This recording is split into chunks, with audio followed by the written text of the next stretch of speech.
confirmation that France, 2 wins from 2, are through to the knockout stages. Denmark and Australia still with something to play for, but Peru are eliminated on the bottom of the table. They do, of course, still have that remaining game, but they are out of the competition as it stands. All right, let's get the thoughts of our panel. Well, Liam, look, it really was the two sides of France in this. We had the beautiful flair in the first half, and what was that in the second half? No, they just disappeared, didn't they, really? And Peru took over, but as we said at half-time, Peru's final ball, or the finish, the shooting, let them down. And France got out of jail a bit because they disappeared in that second half, whereas Pogba had been really influential for a half hour in the first half when France got their goal. Mbappe looked lively, Giroud and Griezmann were combining well together. We didn't see it at all in the second half. And you'd have to blame the midfield a bit of Pogba and Kante, because that's the area where you need to get a grip on the game. But they disappeared, and it's hard to explain. For a half hour, we were saying this is the France that we all thought could show up at this World Cup, and then the second half they disappeared. But as Jim said in commentary, 6 points, they're through. They can maybe rest a few players in the next game, depending on how other things go, and they're okay, but nothing more than that, Jack. They're going to want to win the group anyway, Richie, you'd imagine. They'll have Denmark in their last game.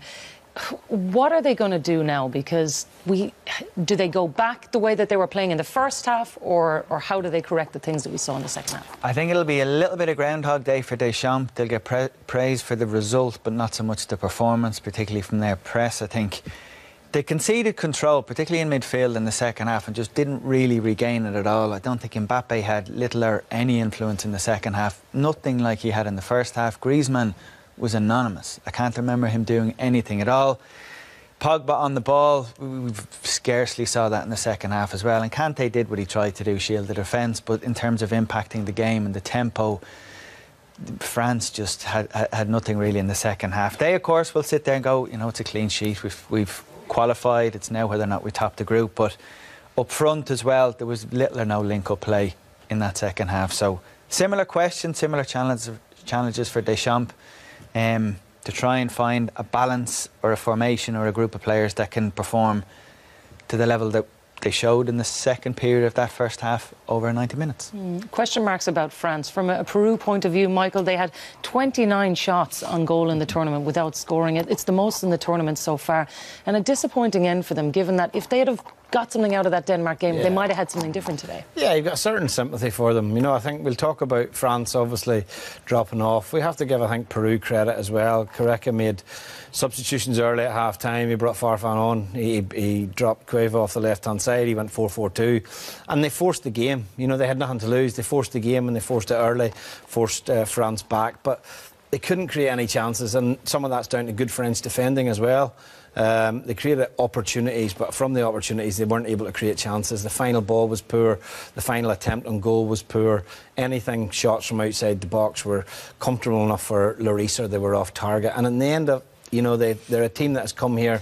I think we've enjoyed how they've played, but ultimately they've not had enough to progress in the tournament.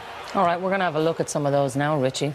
I think they had a lot of ball. I don't know what the statistics are. They had a lot of ball in the second half. A lot of the game was played in France's half, so I think Peru will be encouraged by a lot of aspects of their performance.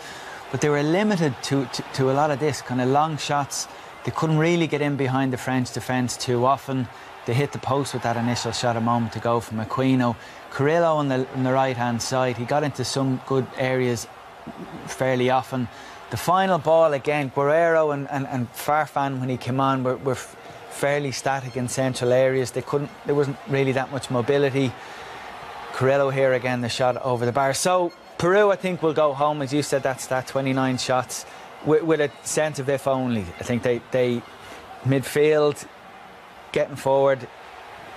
They dominated a lot of the half, but what they were glaringly lacking was any kind of quality or cutting edge up front. So they go home with a lot of these memories, shooting from distance but not really troubling the goalkeeper. And look, they will have a chance to score a couple of goals. They have a remaining game against Australia, Michael. If they score a goal, OK, it'll change the stats, but for them, they're still going home. Yeah, I mean, this is 2 minutes to go, Guerrero. It was typified really what they offered in terms of a goal threat. I thought bringing him in at the start was maybe not the right decision. I thought they were better with Farfan starting.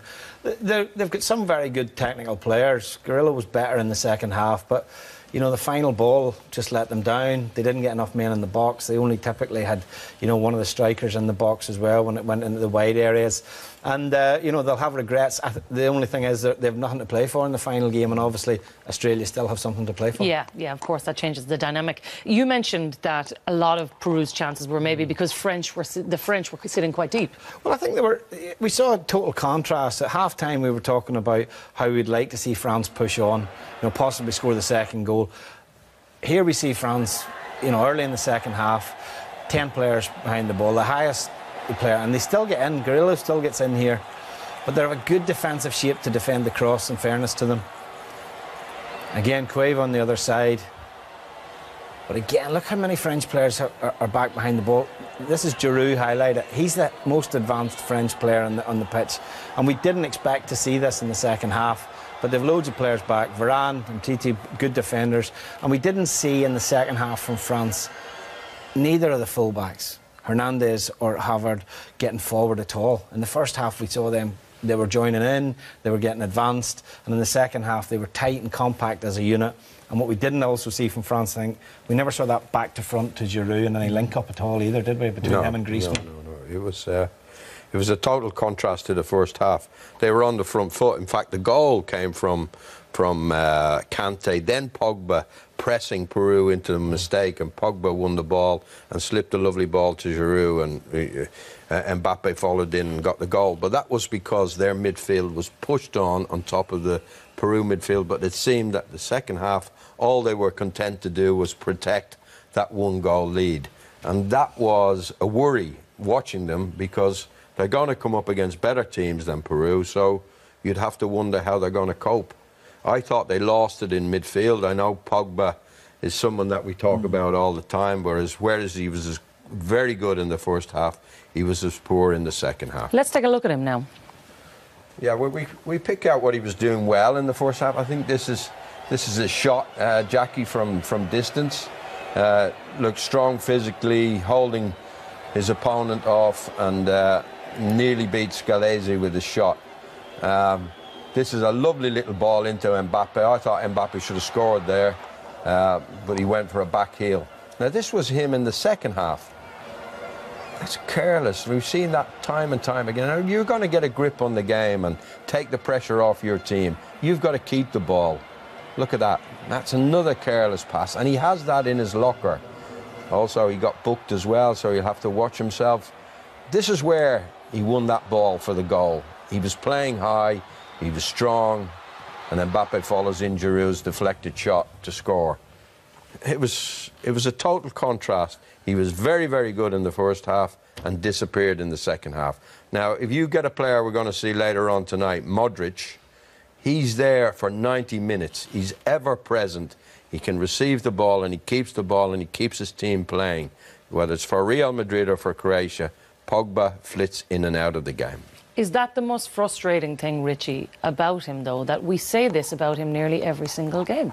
We do talk about him a lot, and he's right in saying he feels like he's the most criticised player around. But I think the frustration with him is because you see it in spurts, you see in moments what he's capable of doing, and then he will play the game for a spell where you just think he's no understanding of the position he's been given. There's an indiscipline to him positionally.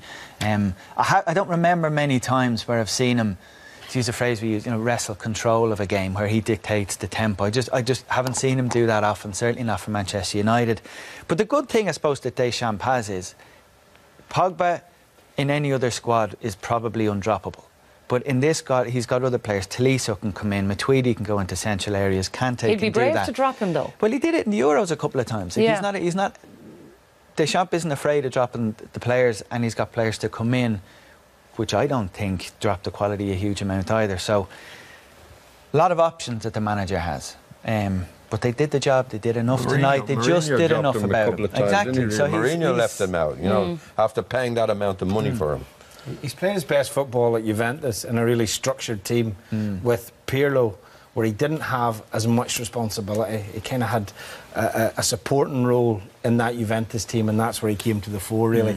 In this French team, he's 25, but they've got like 4 22-year-olds in the team today. They've got a 19-year-old in the team starting as well. There's more and more responsibility on him as well. You know, the oldest, I think, outfield player they have is 27, or Tweedy at 29. So I think there's a pressure on him. He was voted, I think, the best young player in the last World Cup. Yeah. So, you know, 4 years on, are we seeing a different player from what we saw in Brazil? I'm not, you know, he just doesn't seem to have evolved enough. 2 years on, are we seeing a different France then? Because they were obviously beaten in the Euro 2016 final by Portugal as well, Liam. So is it a different France now? OK, you mentioned the new players and whatever, but how much have they changed since they lost that final? I can't say it is. Obviously, Mbappe's come into their lineup, and he looked, for 20, 25 minutes, he looked a threat tonight. He's very quick, he's very skillful, but then he drifted out of the game, and in the end he was substituted. So are they a much better outfit than they were 2 years ago? I can't say they are. You know, first half, for that 30 minutes, and when Giroud and Griezmann were linking up, they looked dangerous, and when they were playing higher up the field, well, they retreated in the second half, as Michael pointed out, and they were disappointing. They were disappointing. I couldn't look at them and say they have a team, particularly in that midfield, they have a team that's going to go all the way in this competition. Where is their biggest weakness, Richie? I think the biggest challenge the coach has, I can't look at it, well, I think Pogba in a central midfield partnership, I think he's weak defensively. I don't look at too many other areas of the pitch and say, you know, if you're playing against him, that there's an area that you would focus on. I think if there's a weakness at full back, they've Mendy and Sidibe to come in, are able replacements. He can change it from a central midfield 2 that he started with today to 3 that he did the other day, to 3 up front, or he can go with Giroud and Griezmann. There's a versatility there in terms of his options. I think the weakness he may have is he may not settle on one. He may not find the one that works most. And off the field and on the field as well with the French squad, you're always looking for balance. You're always looking to get them to play as a team as opposed to perform as a group of individuals, which they are capable of doing as well. Yeah, we have seen that.